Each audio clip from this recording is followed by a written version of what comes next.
इनका time period है 1896 to 1980। ये एक स्विस साइकोलॉजिस्ट थे। क्योंकि इनका जन्म स्विट्ज़रलैंड में हुआ था इसलिए इनको स्विस साइकोलॉजिस्ट कहा जाता है, स्विस मनोवैज्ञानिक कहा जाता है। साथ ही साथ इन्हें कंस्ट्रक्टिविस्ट भी कहा जाता है, क्योंकि इनका मानना था कि बच्चे अपने ज्ञान की संरचना खुद करते हैं, अपने ज्ञान का निर्माण जो है उसको खुद ही वो कंस्ट्रक्ट करते हैं अपने ज्ञान को। इन्हें फादर ऑफ चाइल्ड साइकोलॉजी भी कहा जाता है, मतलब बाल मनोविज्ञान के जनक किसे कहा जाता है, जीन पियाजे को, क्योंकि इन्होंने बालकों के मनोविज्ञान को समझने में एक बहुत ही अभूतपूर्व कार्य किया था, इसलिए इनको चाइल्ड साइकोलॉजी का जनक माना जाता है। जीन पियाजे ये मानते थे कि बच्चे कैसे होते हैं, लिटिल साइंटिस्ट होते हैं, नन्हे वैज्ञानिक इन्होंने बच्चों को माना है, क्योंकि इनका मानना था कि बच्चे अपने सराउंडिंग्स को, अपने वातावरण को समझने के लिए एक वैज्ञानिक की तरह कार्य करते हैं, एक साइंटिस्ट की तरह सोचते हैं। साथ ही साथ इन्होंने बच्चों को एक्टिव रिफ्लेक्टर भी कहा है, सक्रिय चिंतनकर्ता, क्योंकि बच्चे हमेशा चिंतनशील रहते हैं नई नई इन्फॉर्मेशन को गेन करने के लिए, उसे समझने के लिए, और एक सक्रिय रूप से कार्य करते रहते हैं, इसलिए इन्होंने बच्चों को एक्टिव रिफ्लेक्टर कहा है। अब पियाजे की थ्योरी से रिलेटेड कुछ ऐसे इम्पोर्टेंट कॉन्सेप्ट हैं जिनका प्रयोग उनकी थ्योरी में किया जाता है, इसलिए इनको जानना बेहद ज़रूरी है। जैसे कि स्कीमा, आत्मसातीकरण, इसके आपको अलग अलग नाम भी मिल सकते हैं। जैसे आत्मसातीकरण को आत्मसातकरण भी कहा जाता है, इसका अर्थ होता है मिलाना, और इंग्लिश में इसको बोलते हैं असिमिलेशन। इंग्लिश में आपको इनके सिर्फ एक ही वर्ड मिलेंगे और हिंदी में अलग अलग शब्द आपको मिल सकते हैं। थर्ड है समायोजन, यानी कि सामंजस्य या फिर समाविष्टीकरण, इसको इंग्लिश में बोलते हैं अकोमोडेशन। फोर्थ है साम्य धारण या संतुलन, इंग्लिश में इसे बोला जाता है इक्विलिब्रेशन।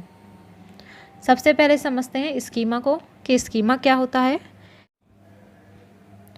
पियाजे ने अपने खुद के 3 बच्चों को उनकी जन्म से लेकर परिपक्व अवस्था तक उन्हें ऑब्जर्व किया, और पियाजे ने पाया कि बच्चों के माइंड में कुछ ऐसे बेसिक बिल्डिंग ब्लॉक्स होते हैं उनके इंटेलिजेंट बिहेवियर के, जो उनको नॉलेज को स्टोर करने में और उसको व्यवस्थित ढंग से रखने में बच्चों की हेल्प करते हैं। ठीक है, अब मान लीजिए जैसे आपकी सिलेबस होता है, उसमें यूनिट्स होती हैं, ठीक है, अलग अलग यूनिट्स होती हैं पर्टिकुलर सब्जेक्ट से रिलेटेड। एजुकेशनल रिसर्च की अलग यूनिट है, एजुकेशनल साइकोलॉजी की अलग यूनिट है, और उन यूनिट्स में अलग अलग जो यूनिट्स बनी हुई हैं आपके सिलेबस में, जो जिस टॉपिक से रिलेटेड वो यूनिट है उसमें उसी टॉपिक से रिलेटेड जितने भी सब टॉपिक्स हैं उनको दिया हुआ है। इसी प्रकार से दूसरी यूनिट में उसके टॉपिक से रिलेटेड सब यूनिट्स को दिया हुआ है, सब टॉपिक्स को दिया हुआ है। ठीक है, तो इसी प्रकार से मान लीजिए कि बच्चों में स्कीमाज होते हैं, एक पिक्चर होती है बच्चों के माइंड में बनी हुई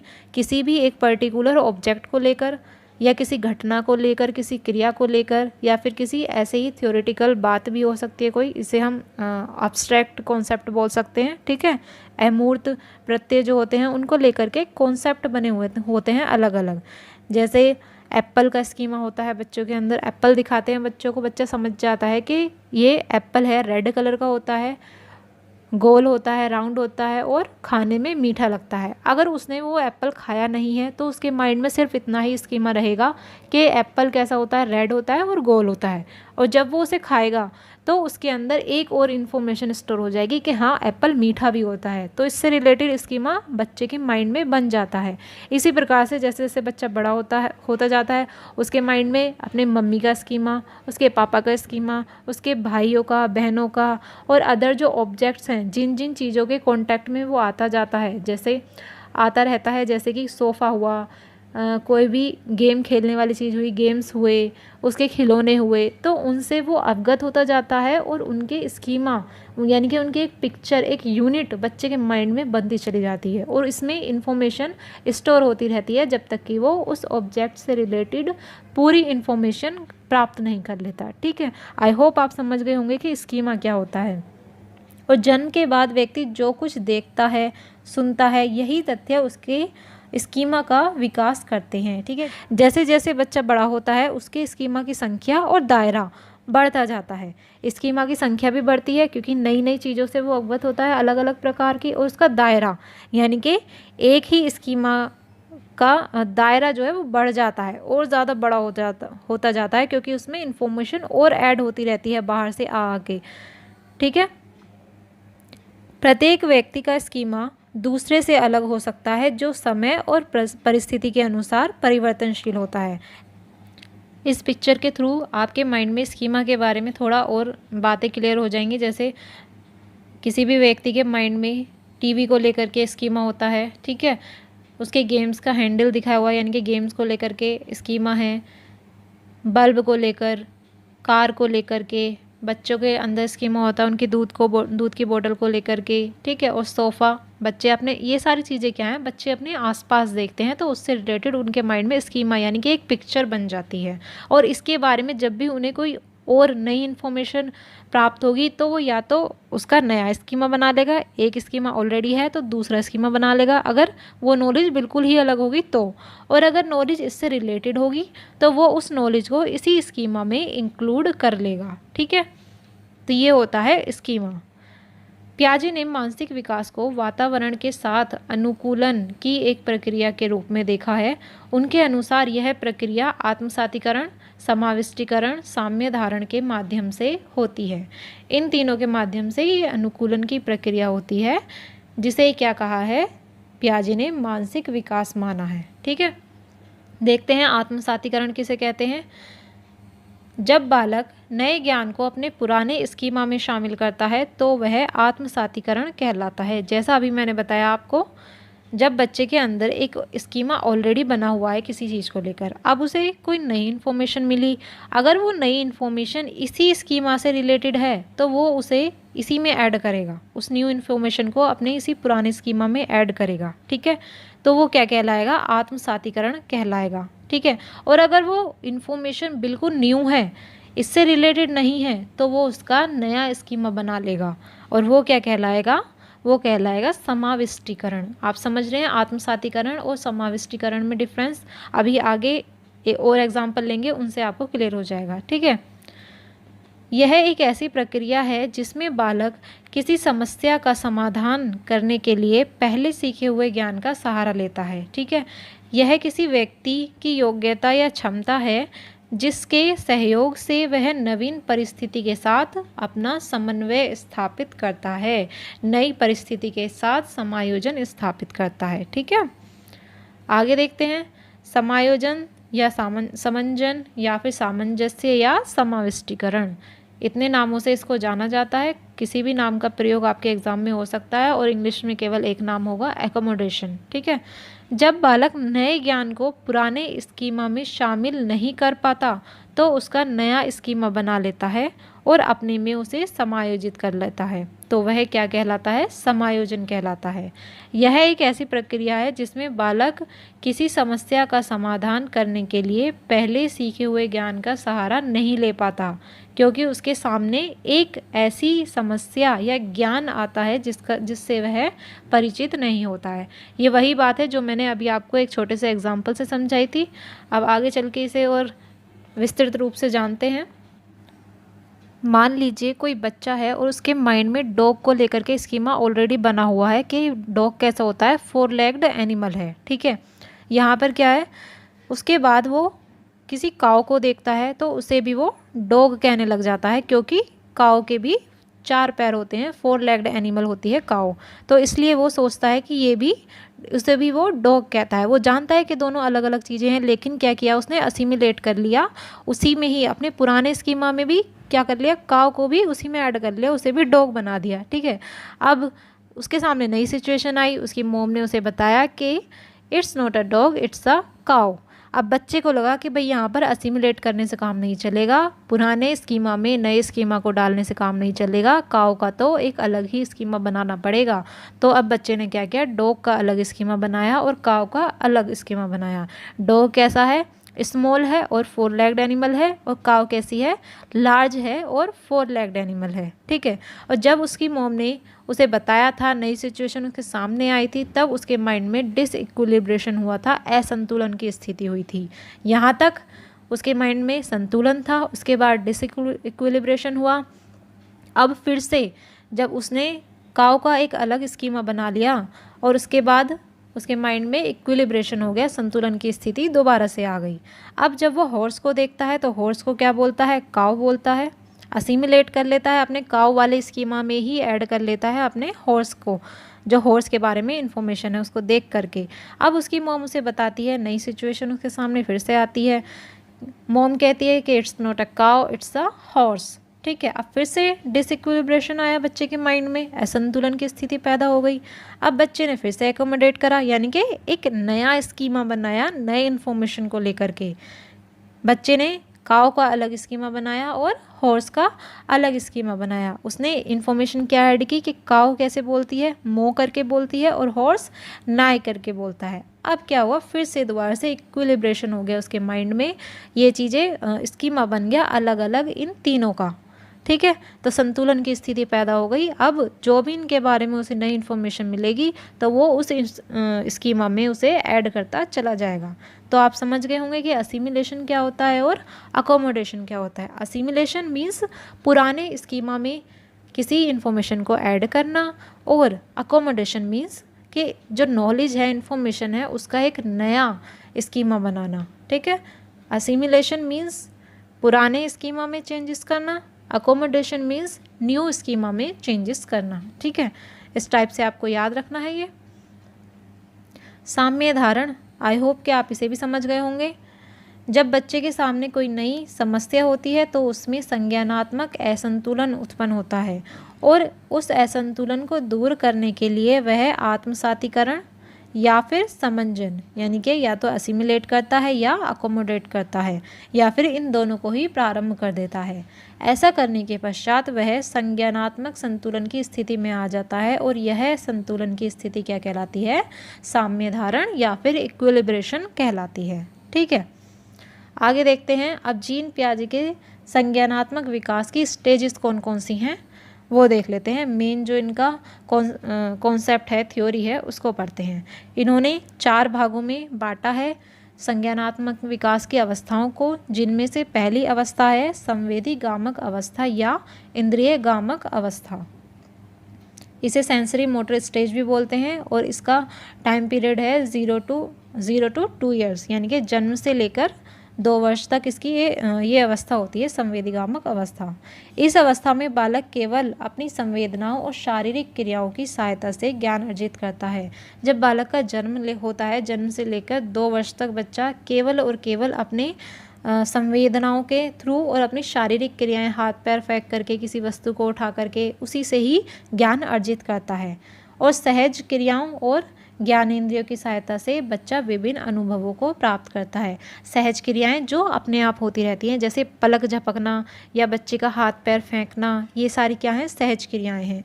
और ज्ञानेंद्रियों के थ्रू सुनना, देखना, बोलना, बैबलिंग करता है बच्चा, उसके थ्रू, और टच के थ्रू, इन सब चीज़ों से जो उसके सेंसेस होते हैं, 5 सेंसेस, टेस्ट, इनके थ्रू वो ज्ञान को ग्रहण करता है, अनुभवों को अर्जित करता है। ठीक है, तो ये मेन चीज़ें होती हैं संवेदीगामक अवस्था में, जिसके थ्रू बच्चा ज्ञान अर्जित करता है। अब इसे भी पियाजे ने उप अवस्थाओं में बांटा है। 6 उप अवस्थाएँ हैं। सहज क्रियाओं की अवस्था, प्रमुख, ये प्रमुख है, इसे ठीक कर लीजिएगा, प्रमुख वृत्तीय अनुक्रियाओं की अवस्था, गौण वृत्तीय अनुक्रियाओं की अवस्था, गौण स्कीमा के समन्वय की अवस्था, तृतीय वृत्तीय अनुक्रियाओं की अवस्था, और मानसिक संयोग द्वारा नए साधनों की खोज की अवस्था। समझेंगे इन अवस्थाओं को। पहली अवस्था थी सहज क्रियाओं की अवस्था, यानी कि संवेदीगामक अवस्था की पहली उप अवस्था है सहज क्रियाओं की अवस्था, स्टेज ऑफ रिफ्लेक्स एक्टिविटीज़। इसका कार्यकाल होता है जन्म से 30 दिन तक, यानी कि 1 मंथ का। इसमें शिशु केवल सहज क्रियाएं करता है, जैसे पलक झपकना, रोना, खांसना, छींकना, हाथ पैर फेंकना। ये सारी वो क्रियाएं हैं जिन्हें बच्चों को बताने की ज़रूरत नहीं होती, समझाने की, सिखाने की ज़रूरत नहीं होती, ये बच्चा अपने आप ही करता है। इसमें वस्तुओं को मुंह में लेकर चूसने की क्रिया सबसे अधिक प्रबल होती है। ठीक है, आगे देखते हैं। दूसरी है प्रमुख वृत्तीय अनुक्रियाओं की अवस्था, stage of primary circular reactions. अब ये प्रमुख तो इन्हें इसलिए कहा जाता है क्योंकि मेन उनकी ये प्रारंभिक अनुक्रियाएं होती है, इसलिए उन्हें प्रमुख कहा जाता है। और वृत्तीय इसलिए कहा जाता है क्योंकि वो उनका अनुकरण करता है बार बार। ठीक है, यह अवस्था होती है 1 महीने से 4 महीने तक की। जन्म के समय बालक केवल सरल क्रियाएं ही करता है। बच्चा इस अवस्था में ज्ञानेंद्रियों की सहायता से वस्तुओं, ध्वनियों, रसों, गंध को आदि का अनुभव करता है और इन्हीं अनुभूतियों की पुनरावृत्ति के कारण, पुनरावृत्ति यानी कि रिपीटेशन, उसके कारण बच्चा वातावरण में उपस्थित उद्दीपकों की कुछ विशेषताओं से परिचित होने लगता है। अब देखिए यहाँ पर बच्चा सबसे ज़्यादा किससे सीखता है? अपने ज्ञानेंद्रियों से। बच्चे के जो 5 सेंसेस होते हैं, देखना, सुनना, बोलना, स्मेल करना और टेस्ट करना, ये 5 सेंसेस होते हैं, इनके थ्रू वो सबसे ज़्यादा सीखता है इस एज में, प्रमुख वृत्तीय अनुक्रियाओं की अवस्था में। ठीक है, मान लीजिए फॉर एग्जांपल, जैसे एक माँ होती है, वो अपने बच्चे को पालने में छोड़ देती है, ठीक है, और अपना किचन में काम करती रहती है। जैसे ही बच्चे को भूख लगती है या प्यास लगती है, बच्चा रोना शुरू कर देता है। तब उसकी माँ अगर उसे आवाज़ लगाकर कहती है कि हाँ बेटा मैं आ रही हूँ, आ रही हूँ, इस तरह से बोलती है माँ ज़्यादातर, तो बच्चे को क्या है, अपनी माँ की आवाज़ पहचान में आने लगती है धीरे धीरे। क्योंकि जब भी वो रोता है खाने के लिए या पानी के लिए, तो तुरंत उसे उसकी माँ की आवाज़ सुनाई आती है। तो इससे बच्चे को सीख मिलती है, वो सीख जाता है कि हाँ, मेरे रोने से मुझे जब खाना मिलेगा तो कौन देगा? उसकी माँ देगी। उस इंसान से उसे बहुत अधिक लगाव हो जाता है और इसकी पुनरावृत्ति होती रहती है बार बार, क्योंकि हर बार जब भी बच्चा रोता है तभी उसकी माँ की आवाज़ उसे सुनने को मिलती है। तो बच्चा उसी टाइम शांत हो जाता है कि हाँ, उसकी माँ उसके लिए अब खाना लेकर आएगी। ठीक है, तो ये होती है प्रमुख वृत्तीय अनुक्रियाओं की अवस्था। थर्ड स्टेज है गौण वृत्तीय अनुक्रियाओं की अवस्था, stage of secondary circular activities. इससे पहले वाली थी प्राइमरी सर्कुलर एक्टिविटीज़ और ये है सेकेंडरी सर्कुलर एक्टिविटी। यह अवस्था 4 माह से 6 माह तक होती है। इस अवस्था में बच्चे वस्तुओं को स्पर्श करने और उन्हें इधर उधर करने की क्रियाएं करने लगते हैं। आपने देखा होगा 4 से 6 माह का बच्चा जो होता है वो थोड़ा और ज़्यादा एक्टिव हो जाता है और उसके सामने कोई भी वस्तु पड़ी होती है उसको छूने की कोशिश करता है, पकड़ने की कोशिश करता है और उसको इधर से उधर फेंकना शुरू कर देता है। तो ये क्रियाएं इस समय बहुत ज़्यादा रहती हैं। साथ ही कुछ ऐसी अनुक्रियाएं करते हैं जिनसे उन्हें सुख मिलता है।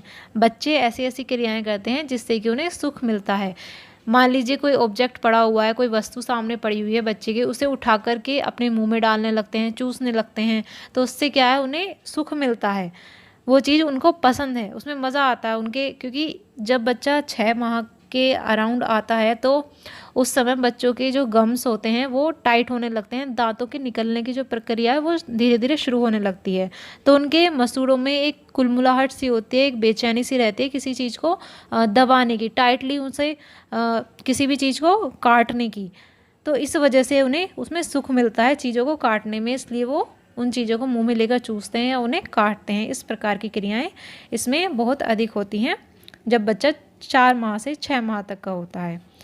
फोर्थ स्टेज है गौण स्कीमा के समन्वय की अवस्था, stage of coordination of secondary schema. यह अवस्था 8 माह से 12 माह तक की अवस्था है। इसमें बच्चे उद्देश्य और उसको प्राप्त करने के साधन में अंतर करने लगते हैं। यानी कि बच्चा, मान लीजिए बच्चे को किसी चीज़ की ज़रूरत है, वो चीज़ उसे किसके द्वारा मिलेगी ये बच्चे यहाँ पर आकर जानने लगते हैं थोड़ा थोड़ा। ठीक है, मान लीजिए उसे खाना खाना है तो उसकी मम्मी उसे ला कर के देगी, या फिर उसे खिलौने चाहिए, ठीक है, तो खिलौने कौन ला कर देगा? उसके पापा उसे ला कर देंगे। तो ये चीज़ें बच्चा जानने लगता है कि उसे किसी चीज़ की ज़रूरत है, कुछ चीज़ उसका उद्देश्य है, उसे प्राप्त करने का साधन क्या है। अपने से बड़ों की क्रियाओं का अनुकरण करने लगते हैं, जैसे वो अपने बड़ों को करते हुए देखते हैं उसी प्रकार की क्रियाएं बच्चे करने लगते हैं देखा देख। इस अवस्था में बच्चे जो स्कीमा अर्थात व्यवहारों का संगठित पैटर्न, जिसके बारे में हम आपको बता चुके हैं, उनका सामान्यकरण करने लगते हैं। यहाँ पर बच्चों के अंदर धीरे धीरे स्कीमा जो है वो डेवलप होने लगते हैं हर पर्टिकुलर चीज़ को लेकर के, और बच्चे उनका सामान्यकरण करना भी यहाँ पर सीखने लगते हैं। नेक्स्ट स्टेज है तृतीय वृत्तीय अनुक्रियाओं की अवस्था, stage of tertiary circular activities. यह अवस्था 12 माह से 18 माह तक होती है। बच्चे वस्तुओं के गुणों को प्रयत्न एवं भूल द्वारा सीखकर ग्रहण करते हैं। प्रयत्न एवं भूल का सिद्धांत, ये एक लर्निंग थ्योरी है, पढ़ेंगे इसे भी हम लोग आगे। फिलहाल यहाँ पर आप देखिए कि बच्चे प्रयत्न और भूल के द्वारा कैसे सीखते हैं। जब बच्चे 12 से 18 माह के बीच होते हैं तो उस समय उनकी एक्टिविटीज़ बहुत ज़्यादा बढ़ जाती हैं, क्योंकि बच्चे चलना भी उसी समय स्टार्ट करते हैं और नई नई चीज़ों के संपर्क में आते हैं। मान लीजिए बच्चे ने किसी दीपक को देखा या कैंडल को जलते हुए देखा, तो बच्चे उसकी लो को पकड़ने की कोशिश करते हैं, क्योंकि उन्हें वो एक अट्रैक्टिव चीज़ लगती है, तो उसकी ओर आकर्षित होते हैं और उसे पकड़ने की कोशिश करते हैं। बट जब उसे वो पकड़ते हैं और हाथ जल जाने के कारण वो अचानक से अपना हाथ पीछे हटा लेते हैं, तो उससे वो उन्हें सीख मिलती है कि हाँ, ये चीज़ गर्म है, इससे मेरा हाथ जल सकता है, तो मुझे ये नहीं छूनी चाहिए। तो नेक्स्ट टाइम जब वो दीपक को देखेगा या कैंडल को देखेगा तो वो उसे टच नहीं करेगा। तो यहाँ पर क्या हुआ, उसने प्रयत्न किया उसे पकड़ने का, उसके बाद फिर उससे भूल हुई, त्रुटि हुई या एरर हुआ, तो उसने उससे सीख ली। ठीक है, तो यही होता है प्रयत्न और भूल का सिद्धांत। इसके द्वारा बच्चे इस अवस्था में सीखते हैं, तृतीय वृत्तीय अनुक्रियाओं की अवस्था में। 6th स्टेज है मानसिक संयोग द्वारा नए साधनों की खोज की अवस्था। Stage of invention of new means through mental combination. यह अवस्था 18 से 24 माह तक होती है। इस अवस्था में बच्चों में वस्तु स्थायित्व का भाव आ जाता है। सबसे इम्पोर्टेंट है ये वस्तु स्थायित्व, और ये सेंसरी मोटर स्टेज की सबसे महत्वपूर्ण विशेषता है। ठीक है, जो कि कब आती है, उसकी 6ठी उप अवस्था में जाकर के बच्चों में आती है, जब बच्चा 18 से 24 माह के बीच में होता है। वस्तु स्थायित्व का मतलब होता है कि देखी गई वस्तु की अनुपस्थिति में भी उसकी उपस्थिति को समझना। जब बच्चे 18 माह से पहले जब छोटे होते हैं तब उनके अंतर्गत वस्तु स्थायित्व का भाव नहीं होता।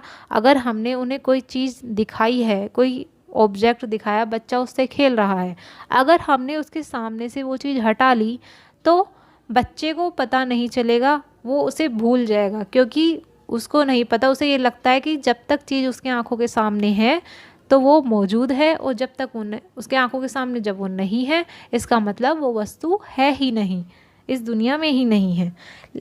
ये भाव कब रहता है बच्चे में, 18 माह से पहले। लेकिन जब वो 18 माह से 24 माह के बीच में होता है तब उसमें वस्तु स्थायित्व का भाव आने लगता है। वो जानने लगता है कि हाँ, अगर कोई वस्तु उसके सामने उपस्थित नहीं है तो इसका मतलब ये नहीं है कि वो परमानेंट ही नहीं है। वो जानता है कि वो वस्तु कहीं ना कहीं पर है। 2nd स्टेज है पूर्व संक्रियात्मक अवस्था, मतलब प्री ऑपरेशनल स्टेज। ये अवस्था 2 से 7 वर्ष तक होती है।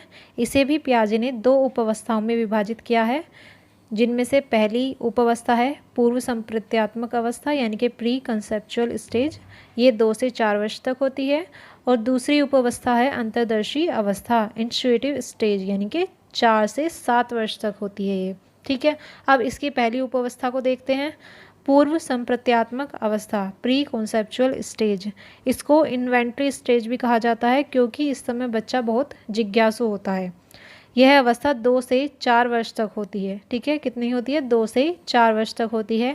अधिकांश बातें अनुकरण और खेल के द्वारा सीखते हैं बच्चे इस आयु में। ठीक है, अनुकरण बहुत करते हैं और खेल की प्रवृत्ति में रहते हैं और उसी के द्वारा ज्ञान ग्रहण करते हैं, नई नई बातों को सीखते हैं।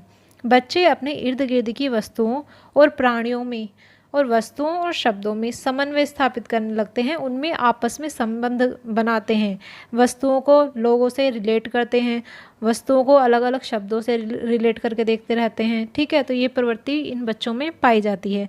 इसके अलावा प्रतीकात्मक प्रतिनिधित्व, यानी कि सिंबॉलिक रिप्रेजेंटेशन इन बच्चों में देखने के लिए मिलती है।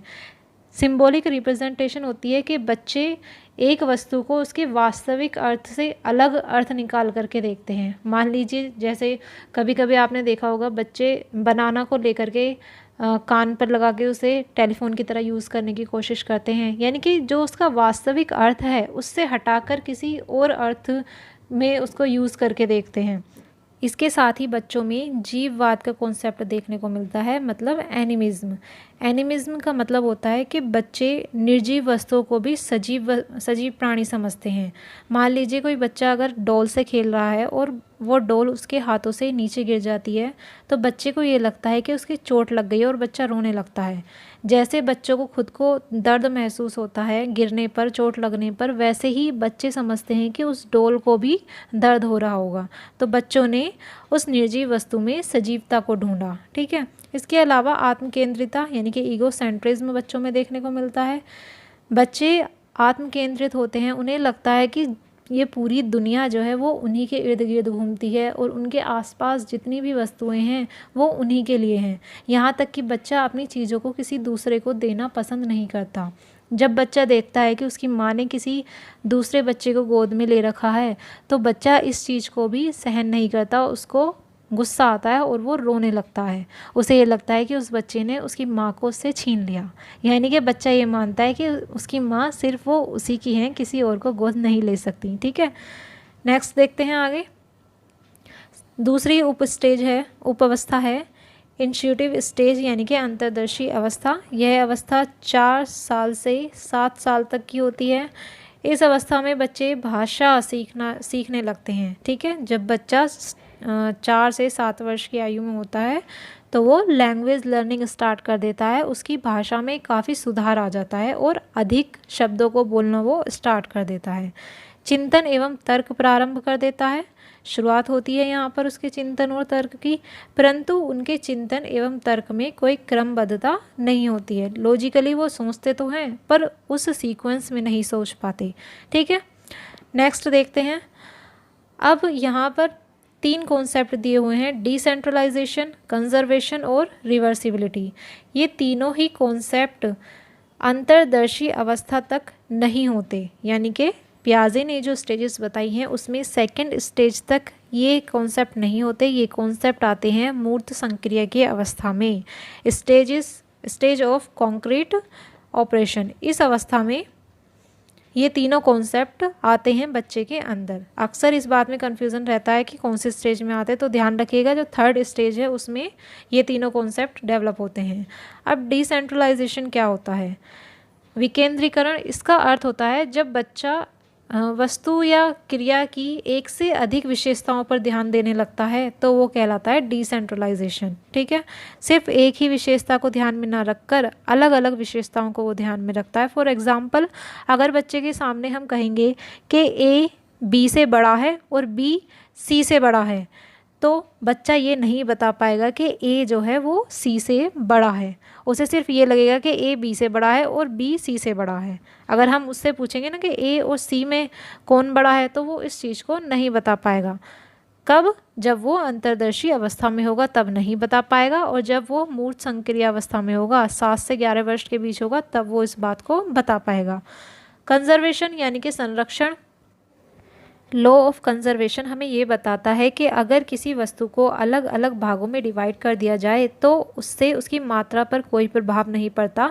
वस्तु की मात्रा उतनी ही रहती है जितनी वो पहले थी। वस्तु केवल हमें देखने में ज़्यादा लगती है, लेकिन कितनी होती है? जितनी कि वो पहले थी, उसकी मात्रा चेंज नहीं होती। इसके बाद है रिवर्सिबिलिटी यानी कि पलटन।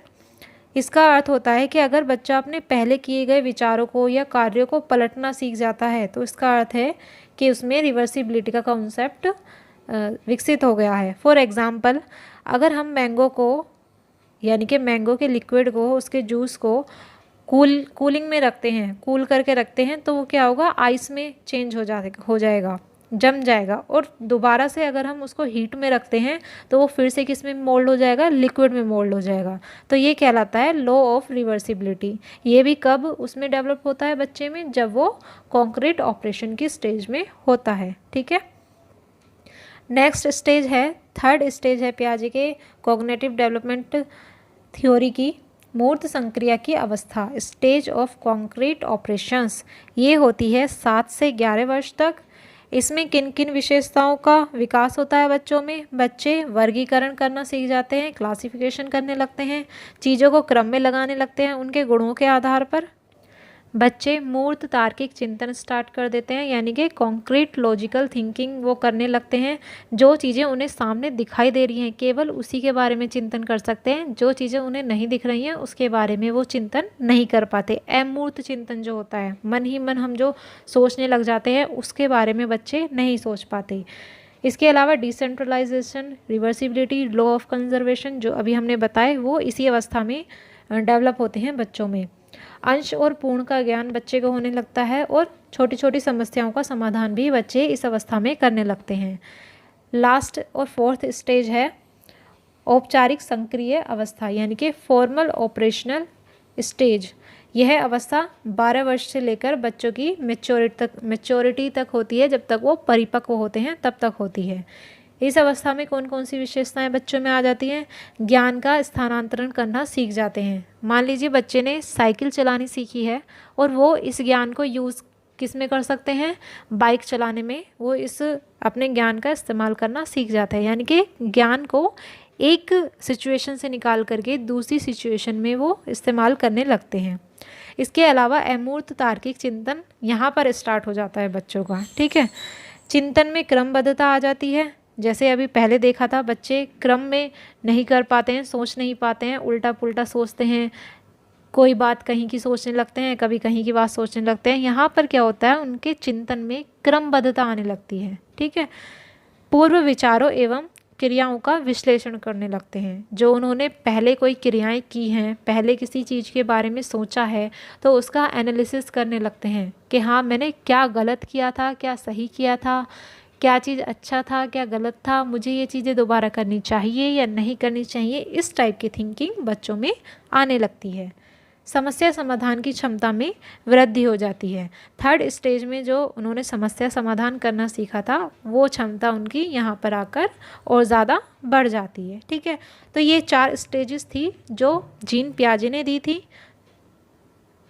और उन्होंने बच्चों के संज्ञानात्मक विकास को अधिक से अधिक डिफाइन करने की कोशिश की। ठीक है, so thanks for watching this amazing theory. सच में ये बहुत ही एक अमेजिंग थ्योरी है जिसको जीन पियाजे ने दिया है। आई होप कि आपको इंटरेस्ट आया।